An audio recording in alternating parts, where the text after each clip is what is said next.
I just want to let you know this is a podcast to harass you, by the way. Okay. This is a podcast I'm just here to make fun of you. Are you Eric Andre? Who?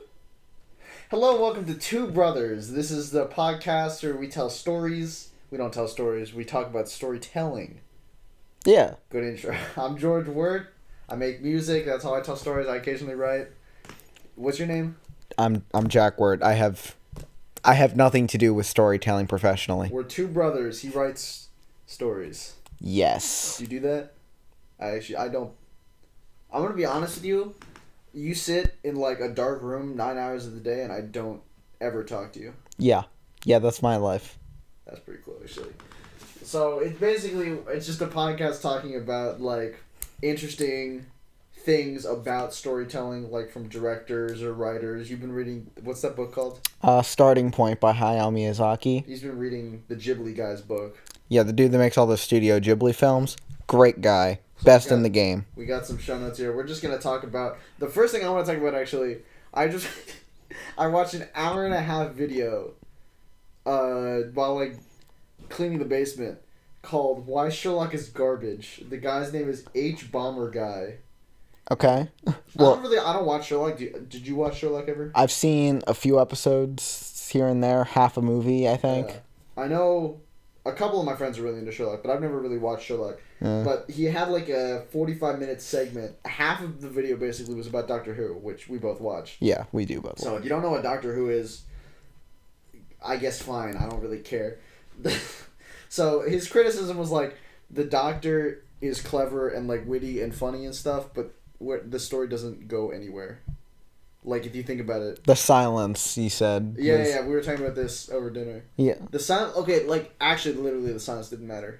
No. They were just some random villain, but they made up, like, 2 seasons. I can't say we saw every episode, but they were the antagonists for a while. We don't know where they came from. We don't know why they're attacking.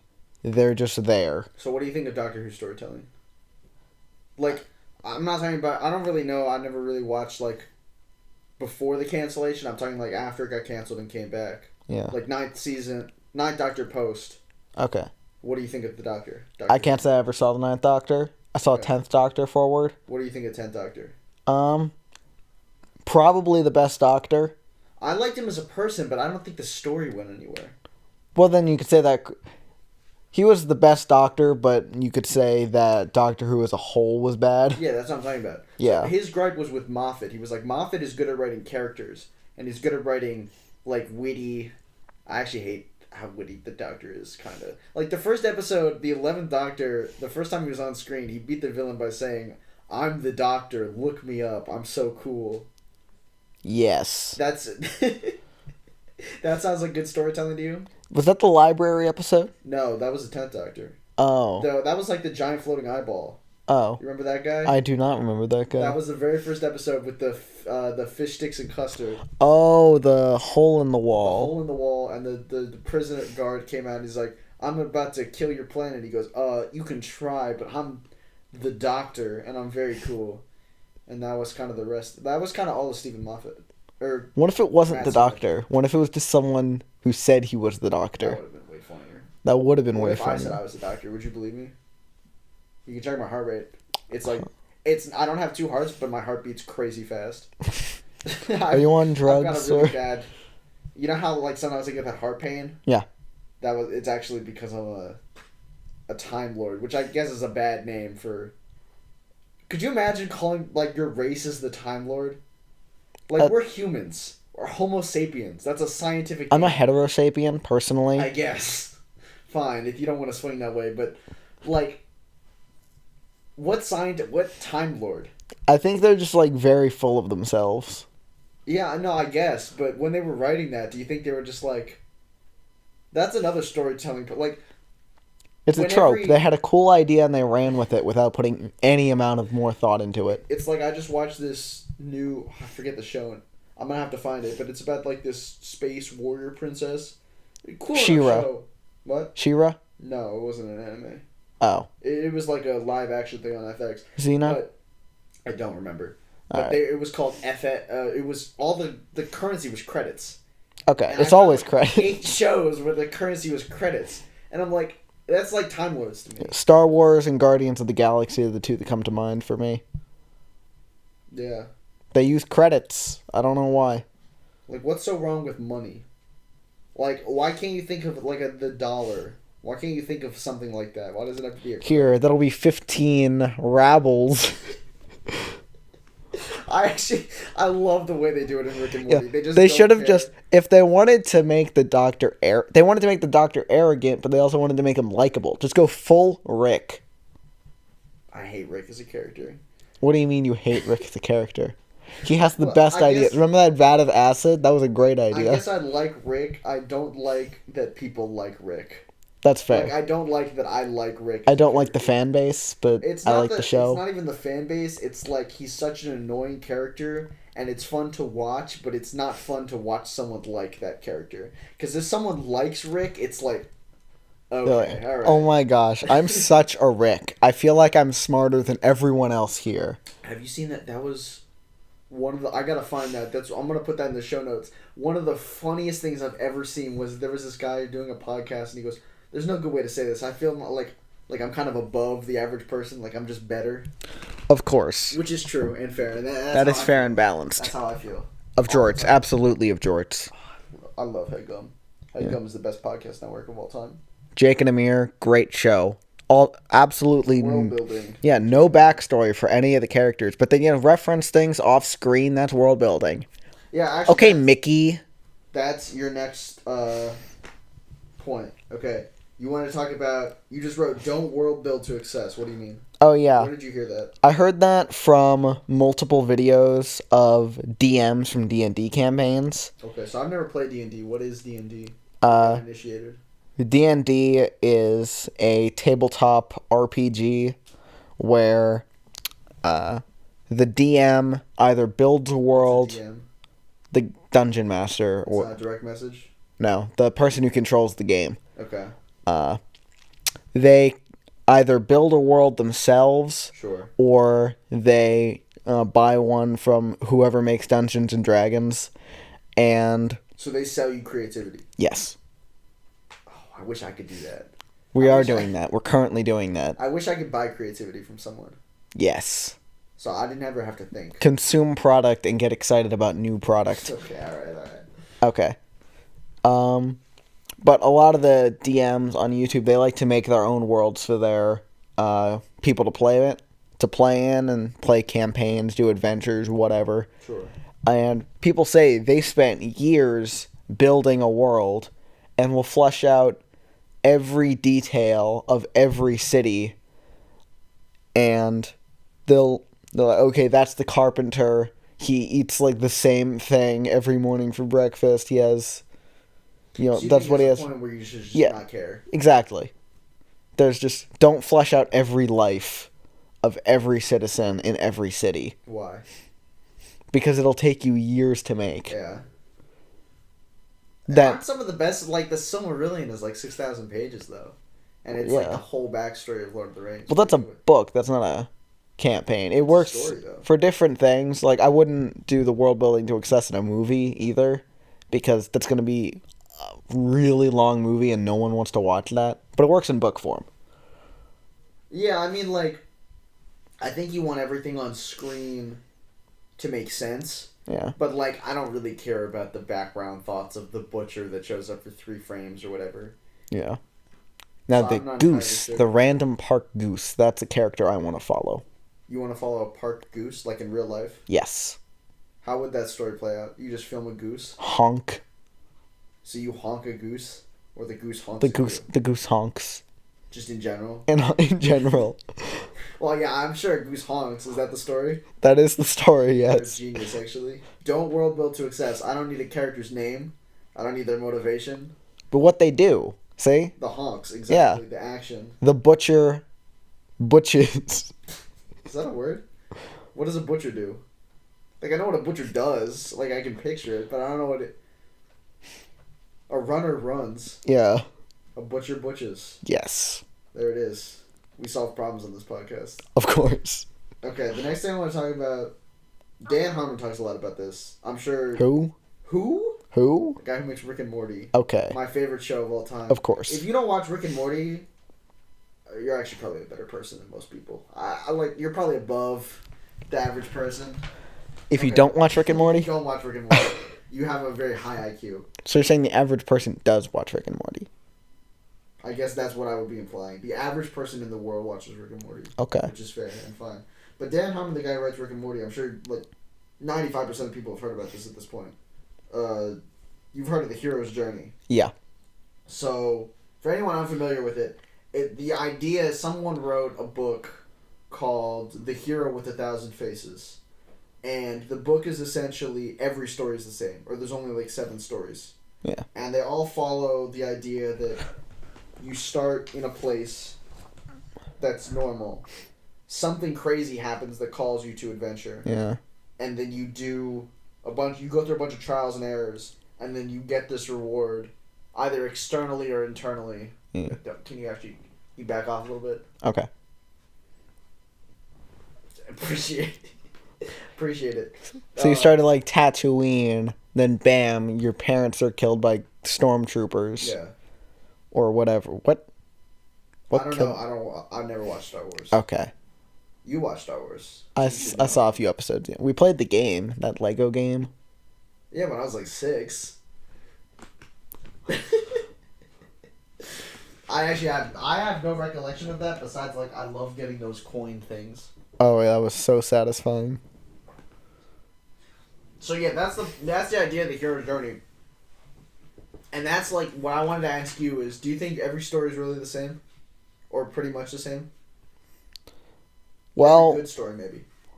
Well, mostly you can't have a story where there is no call to adventure and there is no before that. What Otherwise, about slice of life stories? Slice of life stories are all right, but even then there's some sort of plot. Yeah. The example that I can think of is the one actual slice of life anime I tried to watch. I could not finish it. Was it that boring? To me, yes, but I know people that absolutely love it, and I'm gonna get martyred for saying this. What's the anime? Your Lie in April. Your Lion? Lie in. Your Lie in April? Yes. Like I'm lying? Yeah. Or like I'm lying down? Lie. So I guess lie like you're not telling the truth. Okay, so my lie takes place in April. Yes. Is April a person or a date? Or am I taking April on a date? I think. Okay, alright. No, April wasn't a character. Okay. No, the blonde woman's name was not April. Okay.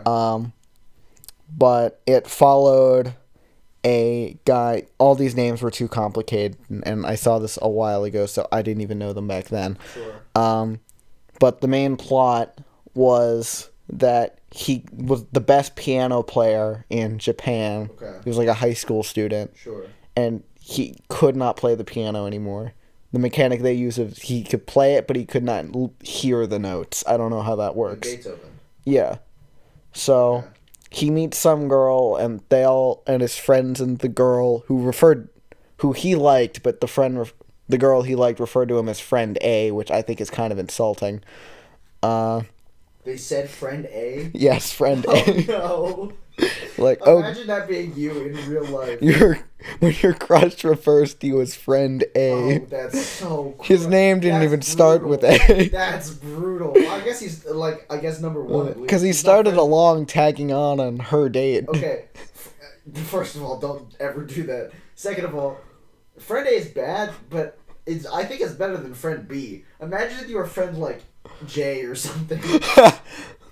My name's Megan, dude. Why are you calling me Friend J? Well, you're you're like the 18th friend. I don't know what's... You're not important to the story. Oh my goodness, Friend See, A. he was the side character in her story. See, this is probably more entertaining than the show. Yeah. Okay. Alright, so the point is, they all tried to get him to play as a concert pianist again, and his mom was, abusive or something. Okay. She's dead, though. It sounds like a whole lot is happening. It doesn't sound like a slice of life story. It was a slice of life story, because they were all just, going to high school. Oh, so this takes, a whole season or something? Yeah. Just over the whole series. This happened over the entire series. That's really boring. They go to high school, they practice piano, they do a few concerts. Okay. They introduce other characters that are like, you bested me in our childhood piano competition. Prepare to lose. And I don't know. They just end up fawning over the guy more. Do you think it's because you find piano boring? Or maybe you're a boring person? That you can't appreciate things as fun as this? Possibly. Okay. I just couldn't stand to look at them. Their character design was so bad. So here's the thing, though. That may make for a bad story, but it is a story. It is a story. So, like, if you think about it, every sentence is a story. At least in English. Like, in Chinese, you can have a sentence where it's like the concept of man and the concept of walk. Yeah. But in English, you have to have a story. Every sentence is a story. I walked to the store. Yes. Is a story. Mm-hmm. Yeah, it might be a bad story. Sure is a story. But it is because verbs, the way they're conjugated in English, have to have a time. I walk. I will walk. I just walked. There's no way that you can't bring up the concept of walking. You have to say I walked to the store. He walks often. So it's always a story if you have a conjugated verb and you need a verb for a sentence. Clive Staples Lewis. C.S. Lewis. His name is a sentence. Yeah. But it is a sentence in time. He staples him. Yeah, Clive Staples Lewis. Yeah. Okay. But that's off-camera things. It implies the use of a staple gun. So, what I'm trying to say is, do you think every good story has to be the same? Yes. Certainly every story can be... I can tell a story about a guy just sitting in a room for 24 hours. I think the beginning of every good story has to be the same. That there's a before times and after times. Things have to change for anything. But there's always, in the hero's journey, there's the returning to life as normal. I don't think you have to have returning to a normal life. Yeah. I'm pretty sure where that's cited a lot of Star Wars. The hero's journey is cited a lot in Star Wars, but he never goes back to normal life. Luke Skywalker never returns to the Tatooine farm or whatever they did. Yeah, some people make the argument that, like, the return with the elixir, which is the last step, like, you come back and something either external or internal has changed, or both. So, like, he destroys the Death Star, which he does, Luke Skywalker, right? Of course. And not only has he changed the world around him, but he's also changed, like, in here. I assume. Does that happen? He uses the Force now. Okay. Yeah, so... But he heads the Rebel Alliance. He doesn't go back to the Tatooine farm. Yeah, so something changes about him. Yeah. I think is the argument. Yeah. And this is like one of the 7 stories. Okay. But I think the general... Do you think every story needs to have a setup, conflict, and resolution? Yes. I'm trying to think of a story without that. Phineas and Ferb doesn't really have that. I mean, there's a setup. They figure out what they're gonna do in a day. There's the conflict, being the side story of Perry and Doof, or... But let's just take the Phineas and Ferb story. Yeah, the mom, or Candace trying to get the mom to bust them. The problem I have with that idea is that there's never really any evidence that Candace is going to catch them. Yeah. Like, they make it very clear in the show that Candace will never catch them. Yeah. And I think they make it pretty clear in the show that the mom doesn't care. Like, the mom is fine with them chilling. I think the voice actor made a statement on Twitter not too long after the series conclusion saying the mom knew what was going on the entire time and chose not to do anything. Like... Imagine trolling your daughter that hard. Well, see, that's the thing. I don't think there is any conflict in... I think there might be resolution because everyone has a good day. Yeah, it's a fun story. Yeah, that's the thing, though. I think it's a show... I think even the creator said something like that they were trying to make a show without any conflict. Which is interesting because that's, like, I've never heard of... That was when I went to, like, write in high school, the teacher would tell you, like, your story's gonna get boring if there's no conflict. But I was always... Like, growing up, I always liked Phineas and Ferb. Yeah. The Doofenshmirtz... Even the Doofenshmirtz thing didn't really have any context or conflict, because I really understood as a kid that nothing bad was ever going to happen. Yeah. Yeah, so I don't really know... Their stories say... You need a story with conflict. Kiki's Delivery Service. That was a Ghibli film. You watched that with me. Yeah, I did watch that. I remember that. there was the setup. Yeah. There was the call to adventure. She starts off living, in their house that's not too fleshed out. She's just a kid. Yeah. And then there's the call to adventure of it's cultural for once you hit 13, I think, to go out and make something of yourself in the world as a witch. Okay. And so Kiki's Delivery Service, for those who don't know, I don't really remember it too well, but it's basically the story of a witch who ends up in a town and wants to make something of herself and give back to the people that are helping her survive. Yeah. She wants to, grow and expand as a witch, but Yeah. I It's guess not a bad never witch really either. does She's that. like just a little kid. Yeah. She's delivering bread on a broomstick. Yeah. It's really a Bread, cute story. cakes, like a toy cat once. But there is conflict in that story. There is, but not much. There's no, important resolution.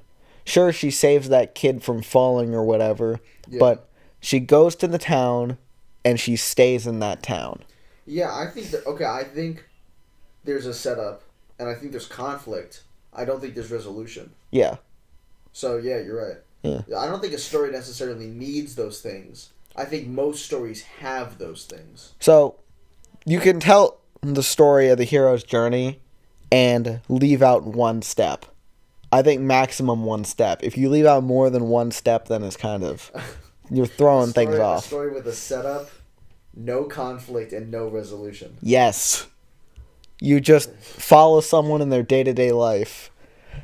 See, I'm Kira. Yeah. I'm 30 years old and I am not married. I like to live a quiet life. Sure. And then I just go to my job, I do my thing, and I come home. That's a pretty quiet life. Yeah, it's a quiet life. Okay, what I think is interesting is that you don't really need a resolution, or at least not a happy resolution, for tragedies or something like that. Because, isn't that kind of like the message of a tragedy, is that there's a setup, there's a conflict, but no resolution? Or is a tragedy like there's a setup, a conflict, but they mismanage the conflict, and the resolution isn't what it could be because they've mismanaged it? Actually, that is another film. That is another Ghibli film. There is absolutely no resolution. Okay. Nothing good comes of it, of the actions the people take in the story. Okay. Grave of the Fireflies. I've not seen that one. Good. It is so sad. It's just a sad movie. It is sadness from beginning to end. It's Hiroshima. That's messed up. Yeah. It's two Japanese kids. Is it literally Hiroshima? I think so. Wow. And they die at the end. It's based off a real kid, and for some reason they made him die in the movie, but he doesn't die in real life. So they made it darker than real They life. made it darker than real life. Yeah, but I still think that's a story. It's sad. Yeah. It's definitely a story. Whether or not it's a good story is a different debate. They didn't impact anything around them, though. They just, lived in a cave, right outside of town. Do you think... Okay, here's my and question. tried to get by. Here's my question. You certainly can tell what a good story is after it's been written. Yeah. Right? And that changes from person to person. I might have liked a Quentin Tarantino movie. I might have disliked it or whatever. Some people can have different opinions. Yeah. Do you think there are any rules to a good story? Or do you think a good story can come in all shapes and sizes? I think it can come in all shapes and sizes, but... Phineas and Ferb is a good story. Grave of the Fireflies is a good story. Yeah.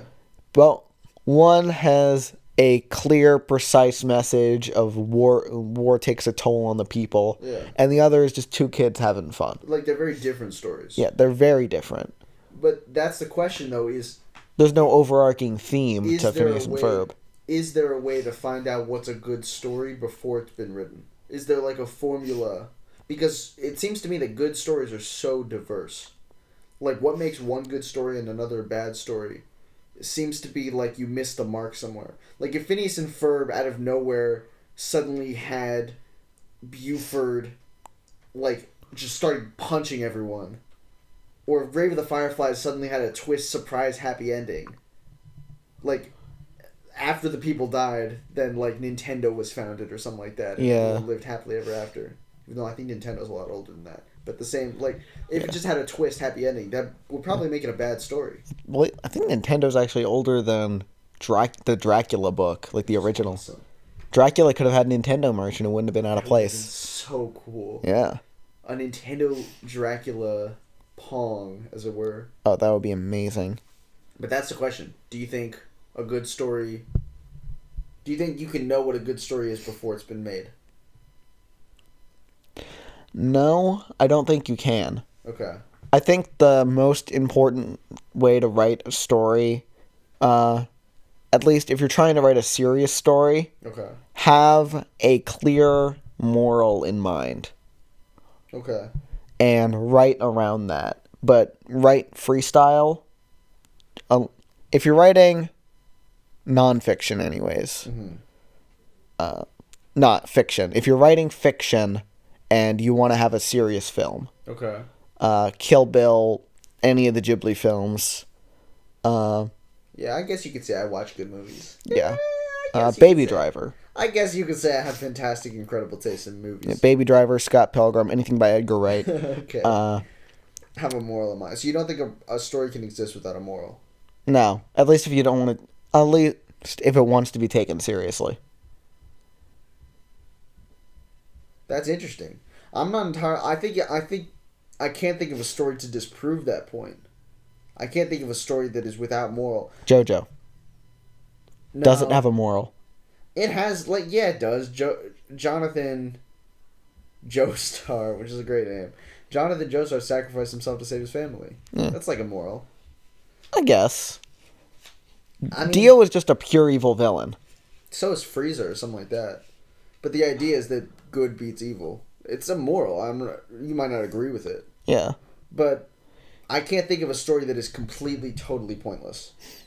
Like, that's not even a story, really. That's just a description of events. Because there are stories where the point is that it's pointless. Pulp Fiction, I've heard that it's like... I didn't really like Pulp Fiction. I didn't really get it. Which I think is part of the reason I don't like it. But Pulp Fiction is a movie by Quentin Tarantino where a bunch of random events happen. Yeah. And life is generally pretty pointless for everyone involved. The point of that movie is that life is pretty random and pointless for everyone involved. I think, anyway. Is that... Well, you could say that the moral is sometimes bad things happen for no reason. Yeah, or something like that. You just got to deal with it. But there are stories... I think there's a difference between a story having no moral and a story's moral being that there are no morals or that it's pointless. Because a story could be about how life is pointless, but the story itself isn't pointless. It's to convey the fact that life is pointless. Yeah, so that's a point. Yeah, that's a point. It's like philosophy. Okay. There is no way to not be a philosopher. Yeah. Because if your philosophy was that philosophy is stupid, then that's a philosophy. That's true. You can't escape it. The only way to not be a philosopher is to never think. Which is why I'm a philosopher. So all stories have a point. So maybe the way to have a good story is that your point has to be clear. Maybe it's the case that a good story has to have a moral because otherwise it's a description of events. Well, that's just nonfiction. Nonfiction is just a description of events. Yeah, it's just what happened. Yeah, that's true. So I think, there might be a difference between a story and a description. Yeah. Like, I walked to the store might not be a story, but it is a description. Yeah. Because there's no moral. So if a story has to have a moral or else it's not a story, does a good story have to have a good moral? Well, you don't want to be advertising anarchy, because who would watch that? Just do drugs, kids. Yeah, but I don't even mean that. I mean like a well fleshed out moral. Does a good story have to have a very specific point that it's trying to get across? Yeah. Well, do you want do drugs, kids, or do drugs because these drugs can be beneficial, non-addictive, or something along those lines that you want to flesh it out more? Explain. I'm not quite understanding. So even if this moral of the story is bad, Yeah. you want to expand upon it as much as possible. Like, I'm for... Who's that guy? He's a philosopher. Machiavelli. Sure. Everyone cites Machiavellian ethics as take what you can, gain a lot of power, that's good. Yeah. That's what he sees as good anyways. Okay. So whether or not you think that's good, it's still a well fleshed out moral system. So you think a good story has a well fleshed out point, even if you don't agree with that point? Yeah. But one of the prerequisites for writing a good story is that it has a fleshed out point. Is that what you think? Yeah. It's interesting. I mean, I think that's probably true. I can't think of a situation where that would be false. Like, I can't think of a good story that I've read where the moral isn't very well fleshed out, or it's just kind of a pointless walk around things. And even when it's kind of pointless, the moral of the story could be that it's pointless. Yeah. Like, I read the book Ethan Frome, which is kind of like this guy is super unhappy with his marriage. A maid comes in. I think it's a maid. A maid comes in who's her cousin. And she's like, hey, what's up, bro? And he's like, I'm about to cheat on my wife. With his cousin. With her cousin. Sweet home, Alabama. I think Ethan Frome and his wife are also cousins. So that's not good, right? It's bad. But the moral of the story ends up kind of being that I don't really know. So what happens is the maid and Ethan Frome take this sledding trip together to kill themselves because they'd rather be dead with each other than apart alone. That just sounds like a Romeo and Juliet remake. Kind of Romeo and Juliet, except they live, and the wife takes care of them. Are they like injured? Yeah, they're injured for the rest of their lives. Okay. And they're like bedridden for the rest of their lives. That's just bad. Well, yeah, it's just bad. I think it has a moral to it. I don't really quite know what it is, but I really enjoyed that story. Yeah.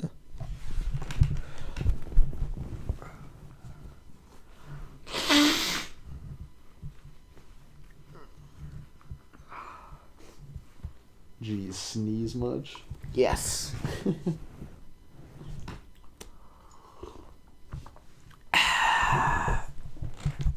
Alright. Yeah, I really enjoyed Ethan Frome as a story. I don't really quite know what the moral is. Maybe it's something like be loyal to your wife, work out your issues with your marriage, don't kill yourself. Yeah. More suicide is bad. Yeah. Alright, kids, listen up. Don't make suicide pacts. Generally, suicide pacts are bad. Generally. Well, I can't think of an example where a suicide pact would be good. Romeo and Juliet was kind of sick. That was kind of like a weird misunderstanding. Yeah. Well, that's something I really hate, actually. When stories happen, like bad things happen because of misunderstanding. Yeah. I was watching a review of One Piece. Okay. And he was reviewing the Alabasta arc in this episode. What is One Piece for the people who aren't degenerate weeps? One Piece is an anime about pirates. Yes. Yes. But in this specific scenario, the entire arc, or most of the arc, was set up by the fact that there is a revolution in the country of Alabasta. Okay. And the leader, or the would-be leader of the revolutionary army, had a conversation with the king. Sure. And both sides were talking so vaguely that it made the king sound bad, even though the king was perfectly well-intentioned and a good man the entire time. I hate when conflict arises out of people not being clear in their talk. Like, you ever watch like a Hallmark movie, and if like the guy could just get 2 more sentences in explaining, like, no, it wasn't what it looked like. I was hugging my sister. I wasn't hugging another woman and cheating on you. Yeah. Like, if he could just explain that, then the movie wouldn't have taken place. The overheard phone call. That's a terrible mechanic. It happens in every Hallmark movie. Okay. All right. Speaking of which, this is what you want to talk about. You said avoid. You just wrote avoid tropes. Oh yeah. Why? What is a trope, first of all? A trope is something that it might be done well once, but it should be left at that. Okay. No like one else. Dark and Stormy Night. Yeah. The example that I can think of is elemental based powers. Avatar did it phenomenally. Yeah. But then rolls around. Avatar: The Last Airbender, not the movie, which was bad. Or Korra. I don't like Korra because I grew up watching Aang, and this is slightly different than what I'm used to. Okay, that's fair. So why? What about Avatar?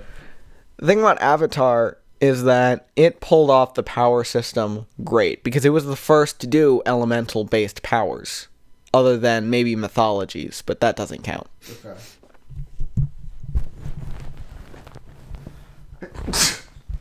Kobe. Kobe. Remember Kobe died? That was this year. Oh. That was January. And it spiraled. Okay. Alright. So, Avatar, they did elemental-based powers phenomenally. They were the first to do it, other than, like, Norse mythology, yeah. Sure. Then you have, She-Ra, warrior princess rolls around, and you have different, like, elemental princesses. Okay. And I have to admit, I'm not very familiar with the world and development of elemental-based animes. Yeah. Well, I mean, they're not that common, okay. But the thing is, there was more than one.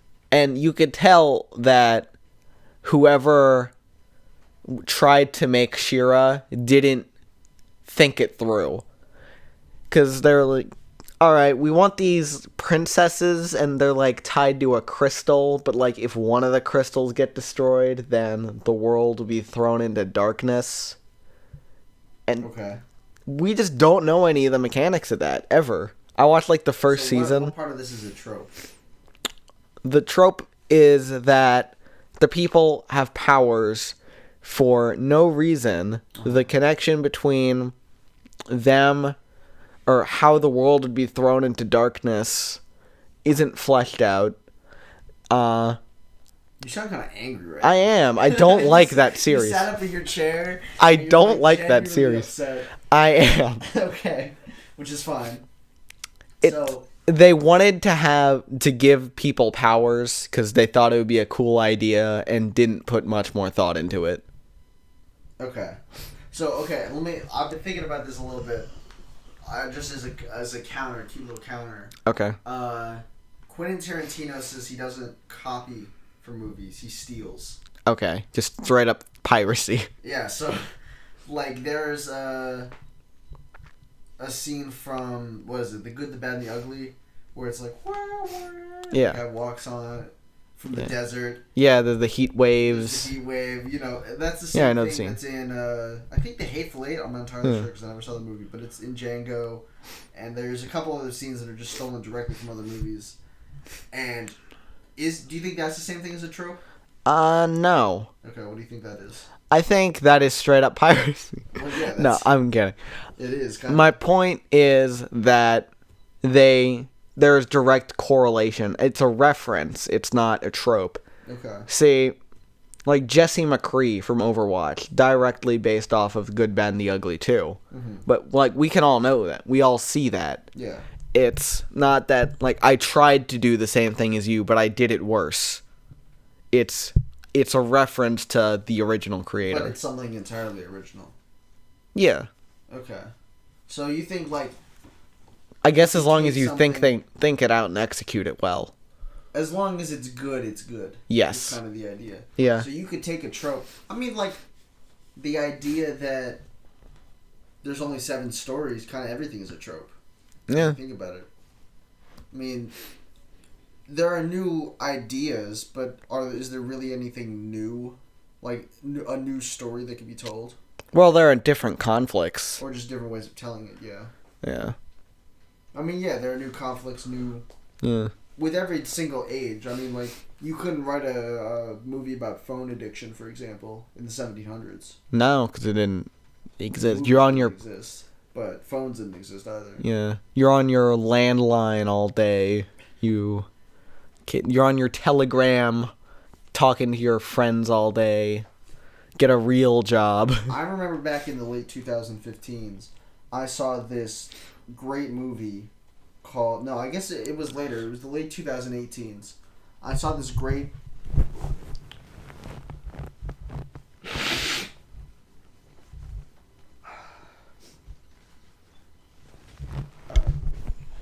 I saw this great, absolutely fantastic movie called The Emoji Movie. Oh, okay. Alright, and it was basically phones good. Okay. Spend more time on your phone. Just buy phone and get excited about new phone. Don't you have that feeling? Don't you want to just buy every single new phone that comes out? I have 100 phones. Oh. I have 100 phones. I think there is that trope in the Emoji Movie, too, that things don't just return to normal. They end in a giant dance party. You know what I think it is? So many movies end like that. So many kids' movies, especially. Yeah. I think it stems from, like, sugar addiction. Right? Like, you eat too much cake as a kid. Yeah. And everything else tastes bad. I think you get so used to movies ending super happily that you get so, like, you can't stand a sad ending. You can't stand anything that's below a giant dance party. Yeah. And I think it's kind of like an extension of that, like, sugar addiction. Because it looks like a cake. Like, it's so bright and colorful and everything's just flashing. Yeah. But I don't know if that's necessarily healthy. It's because people want to make their characters as likable as possible. Yeah. And, if they're likable, that means they don't have any character flaws. Yeah, well, that's actually the next thing I wanted to talk about. Quentin Tarantino said in an interview once that he just wants to make a night out of the cinema. Yeah. He wants to make, like, the most entertaining experience possible. And he's like a conductor of an orchestra, but the orchestra's the audience. So he's like, laugh. Laugh at the image. Laugh at the image. Now stop laughing. Like, now it's serious. Take it back now, y'all. This is serious time. 2 hops this time. Yeah. All right. Yeah. You could still 2 hops. You could still do that, having the reaction. You can be the conductor of the audience. Wait, I wasn't done. Okay. Here's the point that he was trying to make, which I think he was trying to make, which I'd like to expand upon. Does entertainment, to really be great, to really be entertaining, have to be great? So, like, for example, you would agree with me that it's more entertaining to watch, let's say, a huge fireworks show than a YouTube video or something like that. Yeah. You would rather be watching a great cinematic masterpiece than a TikTok. Yeah. Or whatever. TikTok should be banned in the U.S., but that's not the point. Yeah. What I think is interesting is that it's actually the better a piece of work is, the more entertaining it actually is. Like, would you rather be watching Kill Bill or the Emoji Movie? Kill Bill. Yeah, and it's not because it's like a better piece of cinema or whatever. I think it's because better pieces of cinema are actually more entertaining. I don't think so. Okay. Because my personal favorite film, Princess Mononoke. Sure. Absolute masterpiece, great film. Yeah. But it's not entertaining. It's a very serious film, but it's not entertaining. Okay. It is 2 hours, maybe longer, and it covers a lot of moral themes. I think the artwork, the style, everything about it is appealing, but it's just not fun. It's not a fun story. Yeah, I think there's a difference between entertainment. I think you can separate levels of entertainment. into valuable and non-valuable entertainment. Because, for example, Princess Mononoke, or let's say some other very stimulating but mentally challenging movie or book or something like that, like The Brothers Karamazov or anything by Nietzsche, because Nietzsche's the greatest philosopher of all time. Okay. They're more important, or they're more entertaining at the end, because they give your mind something to think about at the end. Like when you finish Princess Mononoke, which is a great movie, I highly recommend it. When you finish Princess Mononoke, you get something at the end to think about and digest. It's a vibe. Yeah. You can't watch Princess Mononoke and then do something else. You have to sit and think about it for a solid half hour. Like I remember we watched that movie at 10. Yeah. It was like we finished it at 10 p.m. Yeah. I think I was up to like 3 a.m. Wow. Just thinking about the movie. And that's just, it's simply not the case with other, I wouldn't say lesser forms of entertainment, but I would say like less valuable, less mentally stimulating forms of entertainment. Like if I watch a YouTube video, I can go to sleep right after. Yeah. Right? Scott Pilgrim. What about Scott Pilgrim? We've seen that movie. I've seen Scott Pilgrim 10 times now. Yeah, about 10 times. Yeah. I've seen it probably like 4.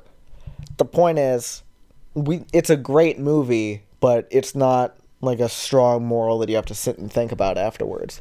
It's kind of funny. It's a fun story. Yeah.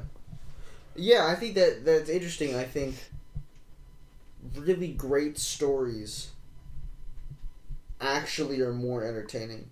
And it depends if you, well, I think there's a certain, like, it was a chore to watch Princess Mononoke, kind of. Like, I had a good time, and it's a good movie, and it was visually stimulating. Yeah. But it wasn't as visually stimulating as something else. Like the Emoji Movie. Like the Emoji Movie. It's just not visually stimulating. Yeah. Even though it was absolute hell to get to the Emoji Movie just because of how bad it was. How visually stimulating it was. Yeah, that also plays a part. Too many bright colors.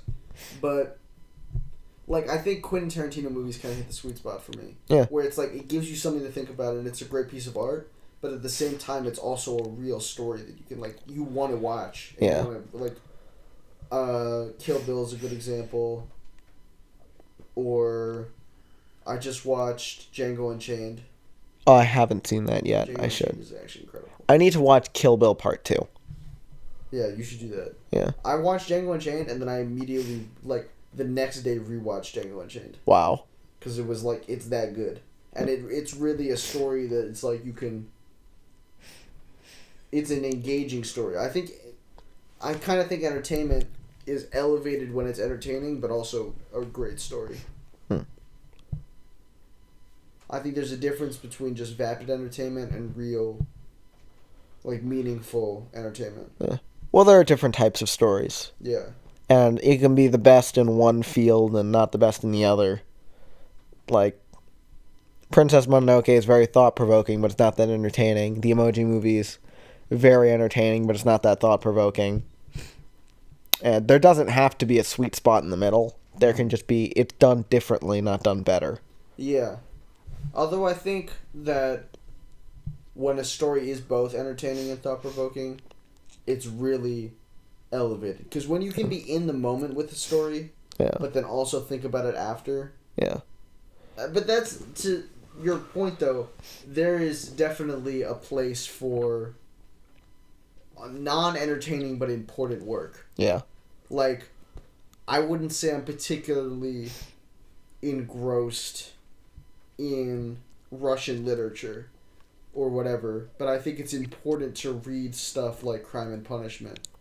Just so that you, like, because it gives you something to think about after and it expands your brain.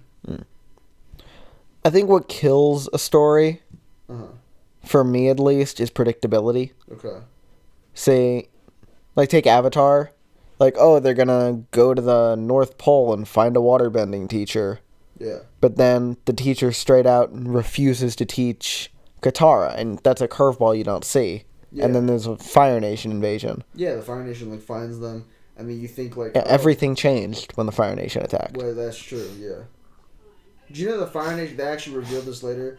The Fire Nation was actually a metaphor for Redditors. I believe that. Invading the rest of the internet. Specifically r/the Donald. Yeah. Well, yeah. 'Cause Invading Donald Trump was president. r/politics. Donald Trump was actually president while Of course. Avatar was going on. Absolutely of jorts. Absolutely of jorts. All right. What was your last point? Everything on screen exists on purpose. Yeah. So this is actually a counter to my first point Okay. of don't overworld build. Because when your character walks down a street, Mm-hmm. every person that walks by him or her or whatever is doing something. Yeah. This is abundantly clear in the film Kiki's Delivery Service. Okay. From earlier. And Kiki is walking down a street, and there are people they're carrying bread, they're carrying children, they're in suits, they're talking to someone else. Everyone's doing something. Nobody's just walking. Yeah. Well, I think that's especially true of animation. Yeah. Like, it's impossible to have something in there by accident, Yeah. kind of.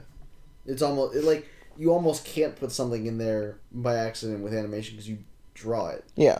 But do you think there's any room for accidents in live-action cinema? I don't think there should be. Okay. There definitely is, but there shouldn't be. A stage is a very small space. The director should have complete control over it. Yeah.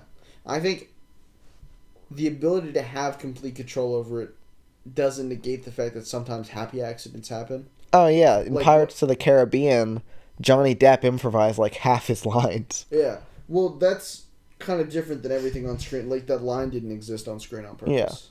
Yeah. It was kind of an accident. So do you think there is room for accidents, or do you think everything... It's like a painting where it has to be completely controlled by the director? Well, I think happy accidents are controlled by the director. Because you're doing a lot of takes for one scene. So you keep in what works and you kick out what doesn't. Yeah, I guess that makes sense. On the editing room floor. Yeah. So the director may not have wanted something to happen, but if it did happen, he makes the decision to keep it. Yeah, that makes sense. I don't think you really want anything... I certainly don't think you want anything to show up in a movie that you don't want. Yeah. At the same time, I think it's kind of impossible outside of animation to have 100% control. Yeah. Because, I mean, you can't control the laws of physics or something like that if you're a live-action director. Yeah. But accidents can be good. Take improv, for example. Mm-hmm. Everything that happens, literally everything on stage is an accident. Yeah. Well, it's all intentional, but it's not scripted beforehand. Yeah. Whose line is it anyways? Great show. Never should have been canceled. It's just so funny. Yeah, I think... Well, there's room... Improv is kind of like live directing. Yeah. Or live acting. Well, it is live acting. Yeah. But I think that's interesting. I don't think it really detracts at all from the idea that everything on screen should be planned. Yeah. I think it'll be less like that. I think it'll be less of everyone as a director the longer it goes on. Because at the beginning, they start a story. Okay. And then every actor on stage kind of has their own idea on where that story should go. Yeah. And then the longer it goes on, the more fleshed out it is. This is... Whose line is it anyway? Or This is just my opinion. About what? Cinema? How improv works. Okay. I can't say I've done it. I can't say I've watched that much of it. But I just think this is how it does work. I did improv once at college. And? I was given a really offensive prompt, me and my friend, and we didn't know what to do with it. So Say it. What? Say it. The prompt was like how Chinese people act or something like that. And I was like, I've never done improv before. I don't know where you're supposed to take that. So we kind of just sat there acting like normal human beings. Like, I don't know if it was really particularly funny, but I don't know. Like, what are you supposed to... I think we literally just said, what are we supposed to... I don't speak Chinese. Yeah, I don't think that's not even a language. So that was kind of weird. But that was my only improv experience. which is, I guess, kind of irrelevant to the story. Yeah. I don't think anything... I don't know if anything should exist on purpose or on accident. I think things certainly do exist on accident. And sometimes it can be... Well, sometimes it should. Not should, but it happens and it just happens to work out for the better. Yeah. Because when, say you're doing a live-action play, Romeo and Juliet, and all of a sudden some character, like, alas, poor Yorick, I knew him well, but then he just, like, drops the skull or something. And the actors on stage just have to work it out.